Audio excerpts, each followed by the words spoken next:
మనం క్రొత్త నిబంధన గ్రంథం చూసినట్లయితే దమస్కు మార్గంలో క్రైస్తవులను హింసించడానికి వెళ్తున్న సౌలును దేవుడు ఏ విధంగా ఒక గొప్ప వెలుగుతో పిలిచారు, ఆ పిలుపు ద్వారా ఒక పాపి ఎలా గొప్ప అపోస్తలుడిగా మారాడనేది కూడా మనకు తెలుసు.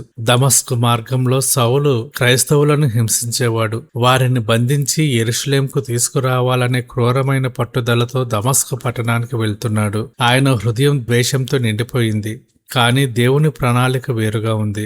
మధ్యాహ్న సమయంలో సూర్యకాంతి కంటే మించిన ఒక గొప్ప వెలుగు ఆకాశం నుండి అతని చుట్టూ ప్రకాశించింది. ఆ వెలుగుకు తట్టుకోలేక సౌలు నేల మీద పడిపోయాడు. అప్పుడు ఆకాశం నుండి ఒక స్వరము, సౌలా సౌలా, నీవేళ నన్ను హింసించుచున్నావు అని వినిపించింది.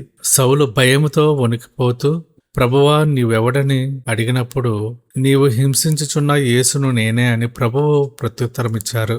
ఆ క్షణము సౌలు జీవితం పూర్తిగా మారిపోయింది. అప్పటి వరకు కంటికి కనిపిస్తున్న లోకపు అధికారాన్ని చూసిన సౌలు ఇప్పుడు ఆధ్యాత్మికంగా వెలిగించబడ్డాడు. కానీ ఆయన కళ్ళు 3 రోజులు కనపడకుండా పోయాయి.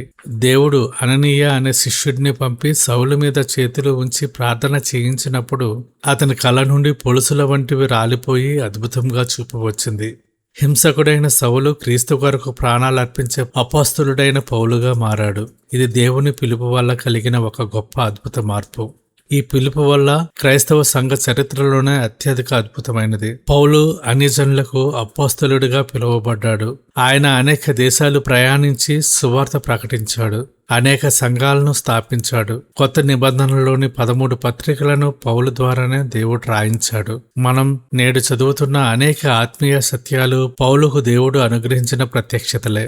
ఒకప్పుడు క్రైస్తవులను చంపాలని చూసిన పౌలు క్రీస్తు ప్రేమను చాటి చెప్పడానికి తన జీవితాన్ని ధారపోశాడు. దేవుని స్వరము విన్న ఏ మానవుడైనా తన పాత స్వభావాన్ని వదులుకొని ఒక నూతన సృష్టిగా మారక తప్పదు.